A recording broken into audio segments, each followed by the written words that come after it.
Sarap niyong konyatan. Ikaw yung nasa video. Oh. August 1. August 1 po ginawa to.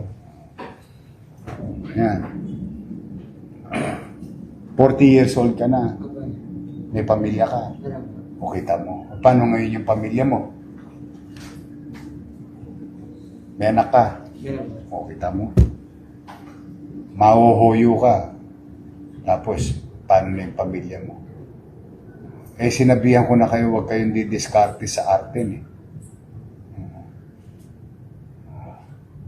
Ano na ngayon, galit na ang taong bayan. Binibidyoan na kayo kahit saan. Ang daming camera sa Maynila. Yeah. Kayo talaga. Ang inaapi ninyo, kapwa nyo rin mahirap.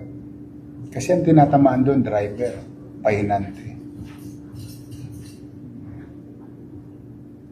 Kayo talaga, oh. Taga-Imelda ka? Oo. Taga sa atin ka pa. Di ba, nananawagan naman ako lagi na huwag na kayong didiskarte ron.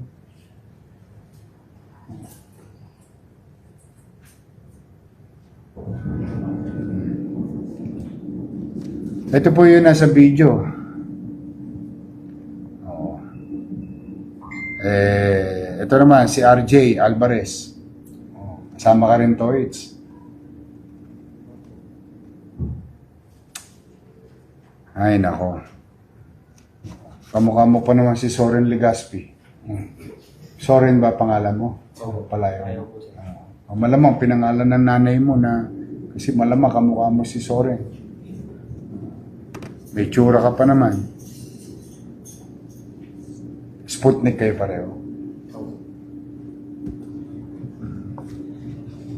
Nahuyo na kayo dati. Isang beses pa lang. Isang beses. Pangalawa to. Ano sentensya mo nung nakaraan? Ano lang po, rin niyo po. Reglo yung ano. Tigilan nyo na yan. May gobyerno na sa Maynila. Sayang nakakapanginayang Ang gaganda pa naman ng katawan nyo. Pwede pa naman dumiskarte sa iba. Pwede ang asset ng pulis to Sa totoo lang. Kung katulad yung ginawa natin mga tolongges, ginawa nating asset. Di ba, lalaki na ng mga bata? Tataba na nga ngayon. Dati, Solvil lang tinitira O ngayon, pa-Jollibee na. Yung mga kinuha natin sa Recto, andun kay Jerry, mga taga sa atin din.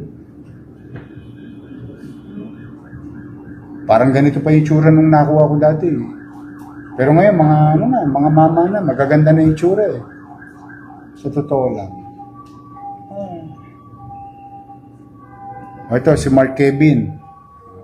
Ano mo si Cesar Chavez? Wala naman. Hindi mo, taga Bicol ka ba? Oo, kamag-anak mo si Cesar Chavez. Chief of Staff.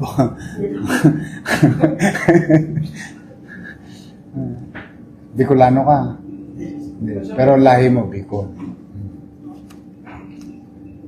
Ito po, sila po ay lahat na-aresto ng MPD-DID Tracker Team 1 and Counterintelligence Security Section under the supervision of Police Lieutenant Colonel Robert B. Sales.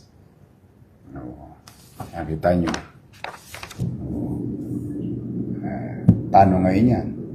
Paano ngayon ang pamilya nyo? Mabigat yan. May mga nakuwang baril, kutsilyo. Ay, kayo talaga.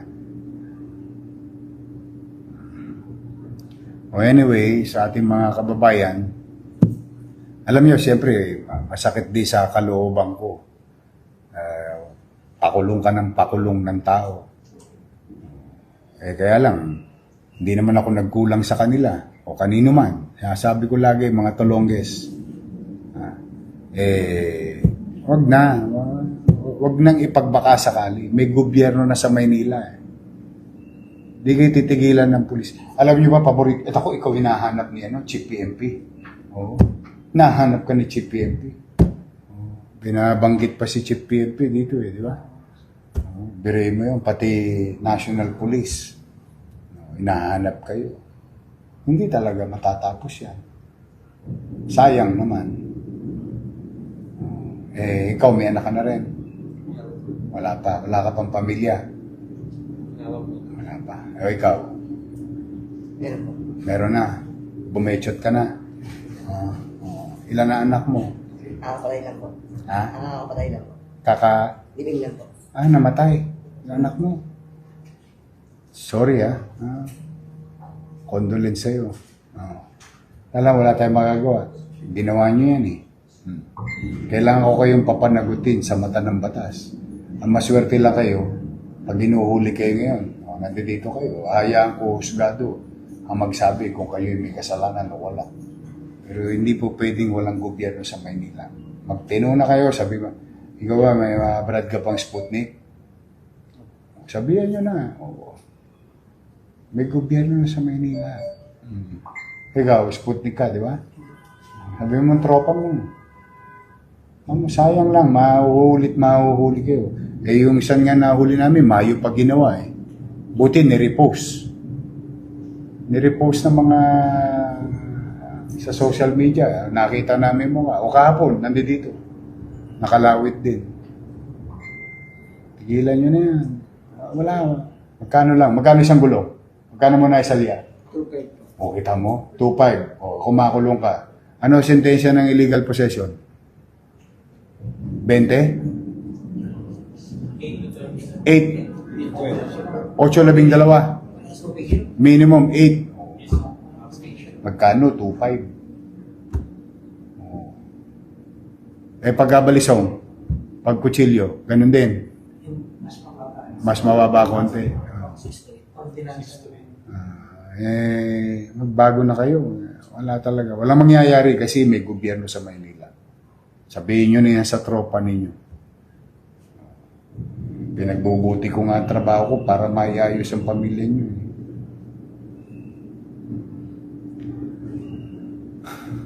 Anyway, sa ating mga kababayan, password. Ilalagay ko yung password mo sa Facebook. Ulitin ko lang, para doon sa mga bagong nanonood. Ito po yung video, Padala nyo na rin kay Chief PNP. Nag-aalala si Chief PNP. Ito po, August 1. Sa panahon ko, ginawa. Ito na po siya.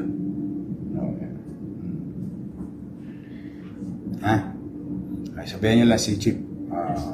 Case resolved. Kaya ako naman, payo ko sa inyo, wag na. Tigilan nyo na yung R10. Sa mga kababayan natin, sa lungsod, kung kayo may mga kilala rito, you can go, katulad nung kahapon, nanawagan kami, yung truck driver, ngayon kinasuhan na. Nag-file ng complaint. You file complaint. Pumanatag ko kayo, mga batang Maynila, at mga taong dumarako sa Maynila. We'll do our best. I always believe in our Manila Police District. We're gonna do our job. Katulad ng pangako ko sa inyo, maaaring hindi ko sila mapigilan gumawa ng mga krimen o katulonggisan. But we guarantee you, when they do it in Manila, tatalo pa namin ang buong bansa, mahanap lang sila para mapapanagot sa mata ng batas at justisya. Yan ang guarantee namin sa inyo, mga batang Maynila at mga dumarako sa Maynila. So muli po, mga kababayan, ito na po sila.